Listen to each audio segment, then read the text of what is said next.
10 जून 2022 को जो घटना हुई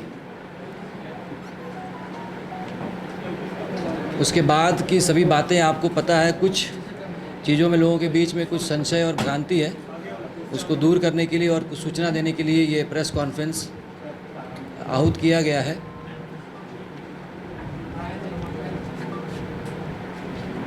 दस तारीख की घटना के बाद बड़ी संख्या में जो एक उन्मादी भीड़ आई थी, उस पर कंट्रोल पाने के लिए जो भी फोर्स यूज़ करने की आवश्यकता पड़ी, जो हमारे पास तरीके थे, रिसोर्स थे, वो सारे हम लोगों ने उसको यूज़ किया। इनफैक्ट कुछ दिन पहले से लगातार पेट्रोलिंग किया जा रहा था, वो सब चीज़ें। उसके बाद 10 तारीख को दोपहर में क्या हुआ वो सबको पता है। और 3 बजे, साढ़े 3 बजे के बाद ये जो है घटना काफ़ी पीक एक भयावह रूप ले ली। उसके बाद प्रशासन के द्वारा जो मिनिमम फोर्स यूज़ करने के साथ ताकि भीड़ को नियंत्रित किया सके, वो हम लोग फोर्स यूज़ किया गया। और उसके बाद भीड़ पर काबू पाने के बाद निषेधाज्ञा आदेश 144 CRPC SDM के ऑर्डर से पहले अल्बर्ट टिक्का चौक से लेकर सुजाता चौक तक लगाया गया, दोनों तरफ रोड के 500 मीटर तक। उसके बाद कुछ अन्य जगह से भी कुछ सूचना आई। उसके बाद विधि व्यवस्था को कायम रखने के लिए कुल 12 थानों में 144 जारी किया गया 10 तारीख को शाम के 8 बजे से। इसी बीच इंटरनेट सेवा को भी सस्पेंड किया गया 10 तारीख को शाम के 7 बजे से लेकर 11 तारीख के सुबह 6 बजे तक। और उसके बाद फर्दर उसको 11 तारीख को सुबह 6 बजे से लेकर 12 तारीख को सुबह 6 बजे तक एक्सटेंड किया गया। इसी बीच फोर्स और भी जगह से डिप्लॉय किए गए। और जब चीज़ें थोड़ी सामान्य होने लगी तब इंटरनेट सेवा को आज सुबह 4 बजे से उसको बहाल किया गया है।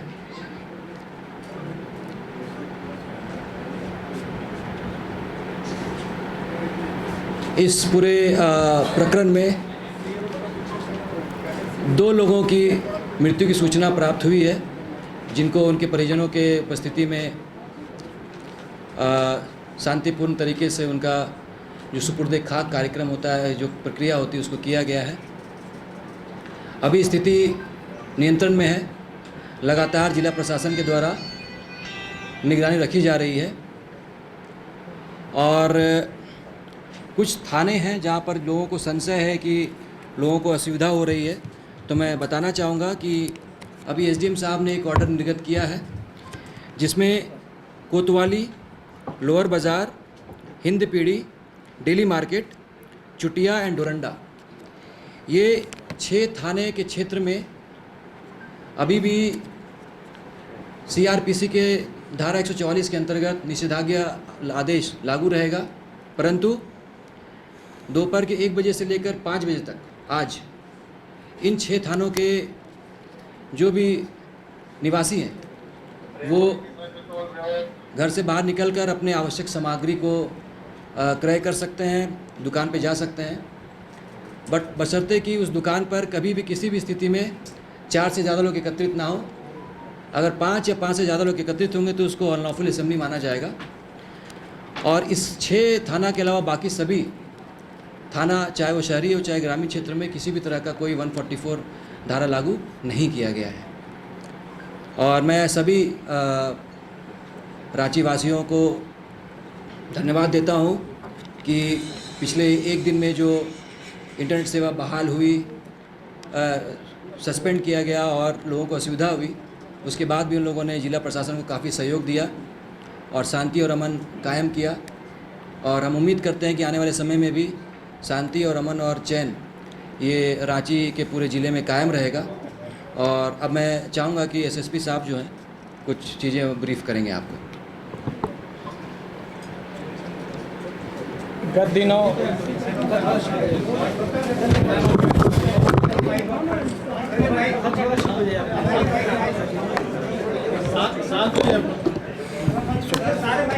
बोलिए बोलिए।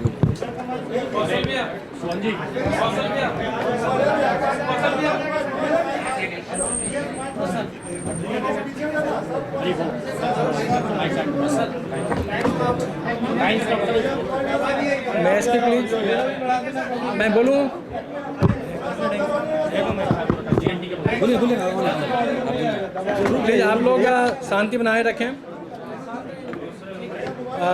नहीं आएगा ठीक। सबको मिल जाएगा। प्लीज आप सबके पास तक आवाज़ पहुँचेगी। आप थोड़ा इधर आइए, थोड़ा इधर आइए। चलिए चलिए ठीक है, चलिए शुरू करिए।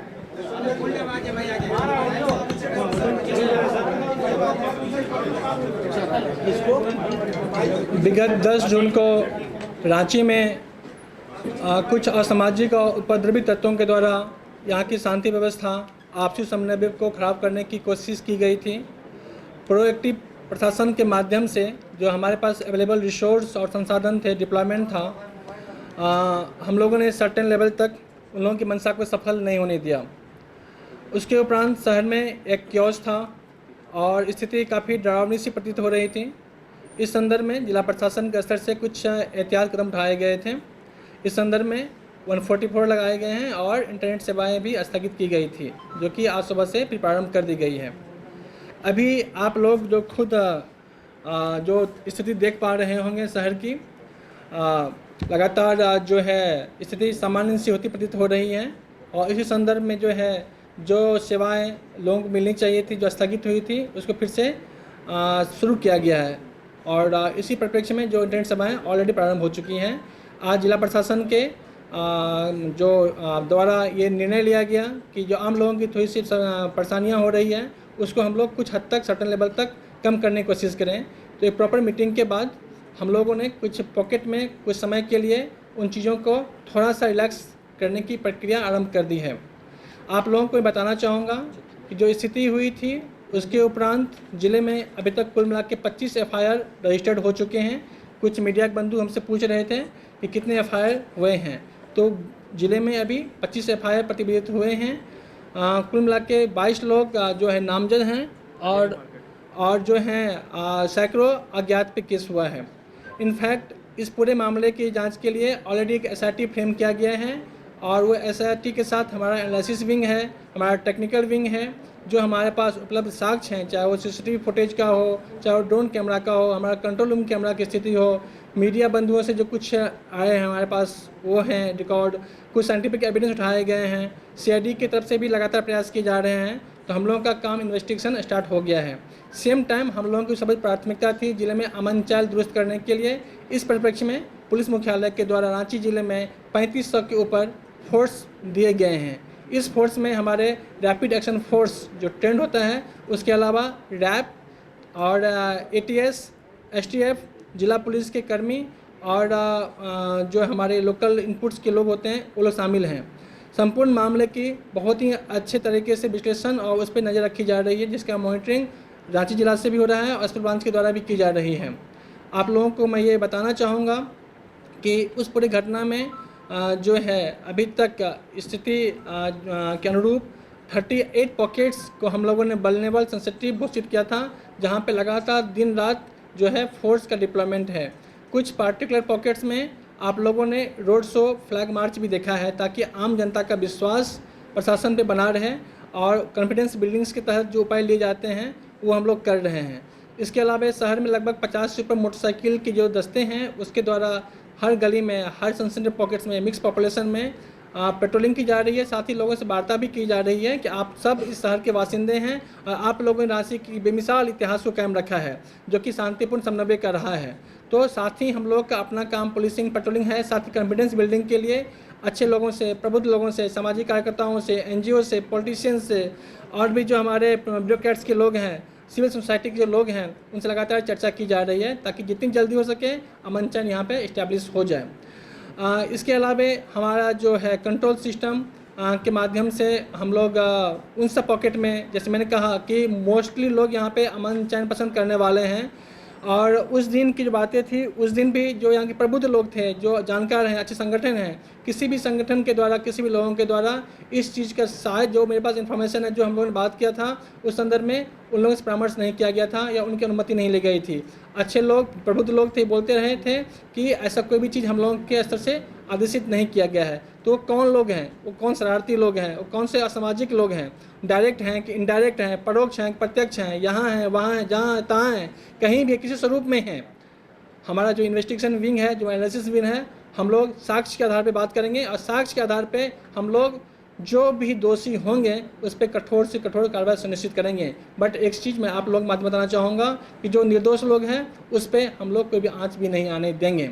इसके अलावा चूँकि अभी इंटरनेट सेवाएं शुरू कर दी गई है, बहुत तरीके से, बहुत तरह से मर्मरिंग हो रहा है, सोशल साइट्स का यूज और मिसयूज दोनों होता है। बट इस मंच के माध्यम से, आप सभी के माध्यम से मैं आप लोगों को बोलना चाहूँगा कि हमारा डिस्ट्रिक्ट में डिस्ट्रिक्ट मॉनिटरिंग सेल भी क्रियाशील है। साथ ही स्पेशल ब्रांच के लेवल से और स्टेट लेवल से भी मॉनिटरिंग की जा रही है। हम वैसे सभी चीज़ों को हम लोग देख रहे हैं, वैसे वीडियो को, ऑडियो को, अपलोड को, डाउनलोड को, किसी भी तरह के ट्रांजैक्शन को, चाहे वो व्हाट्सएप पे हो, ट्विटर पे हो, इंस्टाग्राम पे हो, फेसबुक पे हो, जिससे किसी व्यक्ति विशेष की, समुदाय विशेष की भावनाएं आहत हो रही हो या किसी पे इल्ज़ाम लगाए जा रहे हो, ऐसे सारे वीडियो, ऑडियो हम लोग उस पर मॉनिटरिंग कर रहे हैं। और उस वीडियो का मॉनिटरिंग करने के उपरांत जो सही कार्रवाई होगी, जो लोग शांतिपूर्ण दिशा में क्रियाशील होंगे, उनका सबका स्वागत है। बट जो कोई भी लोग, चाहे वो कोई भी हो, कहीं बैठ के प्रयास कर रहे हो कि रांची के अमन चैन को हम खराब कर देंगे, तो वो हमारे सोशल साइट से बच नहीं पाएंगे। तो वैसे सारे वीडियो, ऑडियो, कंटेंट्स जिससे कि सामाजिक सद्भाव, व्यक्तिगत और सामाजिक भावना, सामाजिक सद्भाव और एक कह सकते हैं कि जो समुदाय की मान्यताएं हैं प्रभावित होगी, हम लोग उस व्यक्ति के खिलाफ, उसके ट्विटर के खिलाफ, उस एडमिन के खिलाफ भी कठोर से कठोर कार्रवाई करेंगे। अभी बहुत सारे वीडियो, ऑडियो जिसमें कुछ आपत्तिजनक बातें, कुछ अफवाह के रूप में जहाँ तहाँ उड़ रही थी, हम लोगों ने उस सब वीडियो, ऑडियो को भी अपने पास लगाया है और एक स्पेशल टीम के माध्यम से हम उस ऑडियो, वीडियो की जाँच करवा रहे हैं। वास्तव में ये कुछ सही होगा तो उसके अनुरूप कार्रवाई की जाएगी, लेकिन वीडियो सिर्फ और सिर्फ नफरत, द्वेष, ईर्ष्या, हिंसा को बढ़ाने के लिए किया जा रहा हो तो ऐसे लोगों को हम माफ़ नहीं करने वाले हैं।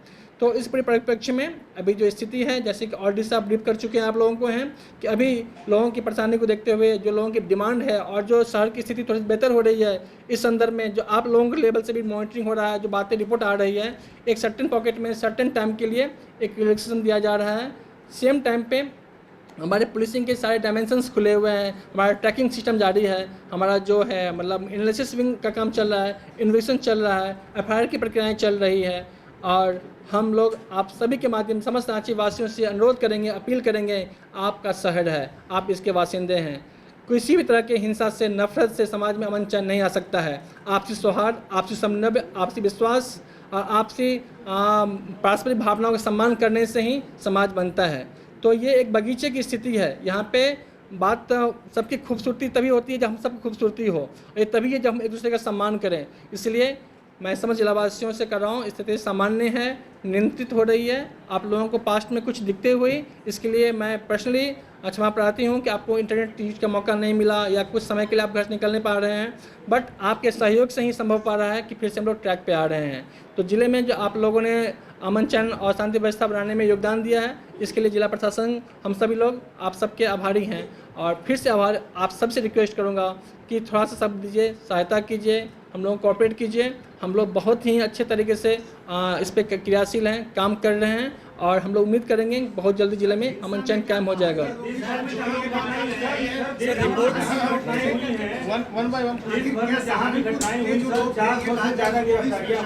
प्लीज़ एक एक करके जवाब दीजिए, मैं 10 क्वेश्चन लूँगा। सहारनपुर में जो लोग दंगे के मास्टरमाइंड माने जा रहे हैं, कहा जा रहा है उनकी भी इसमें भूमिका थी। जो पोस्टर शायद इससे पूर्व मैं रास्ते भी आपको मैंने ब्रीफ किया था कि हम लोग इन्वेस्टिगेशन कर रहे हैं। इन्वेस्टिगेशन स्टार्ट हुआ है, इन नहीं हुआ है। मैंने आपको ये भी कहा, हम जो कुछ भी कहेंगे या जो कुछ बोलेंगे वो साक्ष्य आधारित होगा। फिर मैं एक चीज़ बता दिया जो ऑलरेडी बोल चुका हूँ बिना क्वेश्चन आए, कि इन्वेस्टिगेशन में जो लोग भी दोषी पाए जाएंगे, वो कहीं के भी हो, किसी स्वरूप में हो, डायरेक्ट हो, इनडायरेक्ट हो, हम उसको छोड़ेंगे नहीं।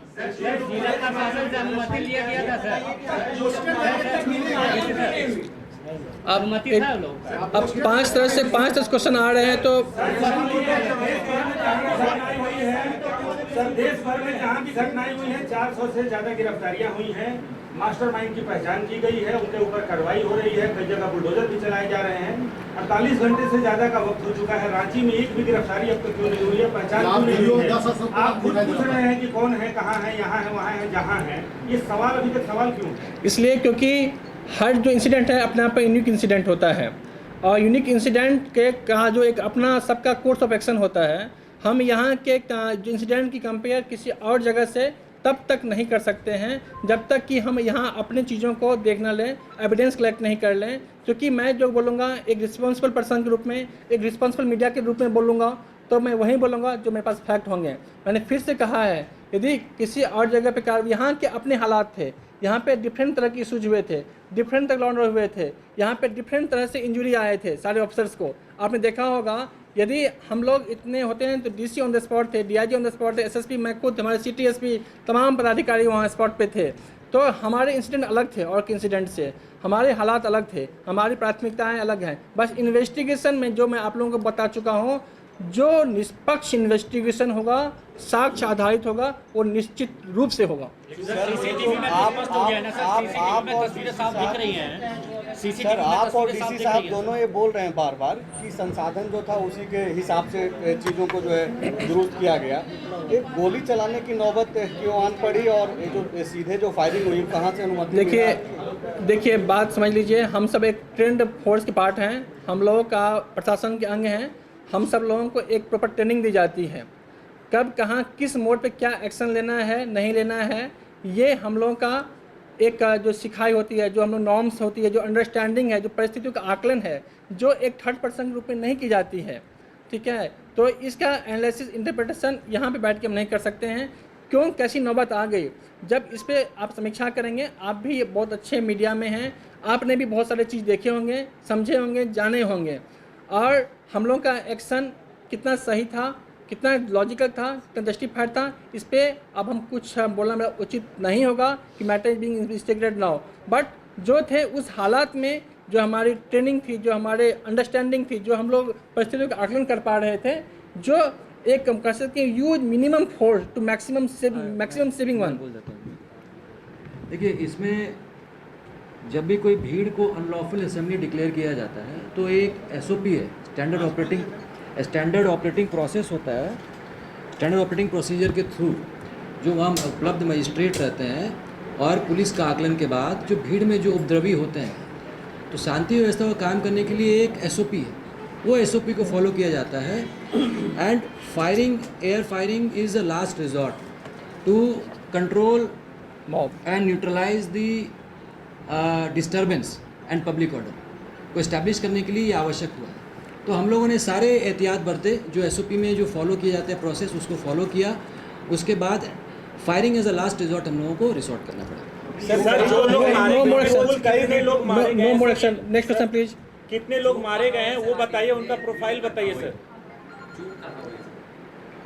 आप इसे चूक बोल रहे हैं, हम तो इसको बोल रहे हैं कि जो हम लोग परिस्थिति का आकलन कर पाए थे, हमारी तैयारी अच्छी थी, तो जो विभत्स स्थिति हो सकती थी उसको टाल दिया गया। जो अतायों के मंसूबे थे, जो मकसद थे, वो कामयाब नहीं होने दिए गए। कमी थी क्या शुरू में इस तरह? नहीं, ऐसी कोई बात नहीं थी, और फोर्स कमी रहती तो हम आज इस स्थिति में प्रेस कॉन्फ्रेंस नहीं कर पा रहे होते।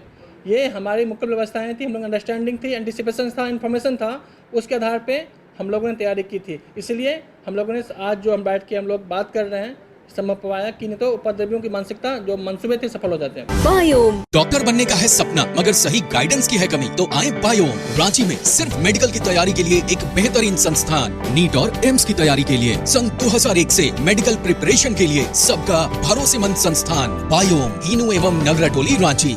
thefollowup.in. Like, share and subscribe.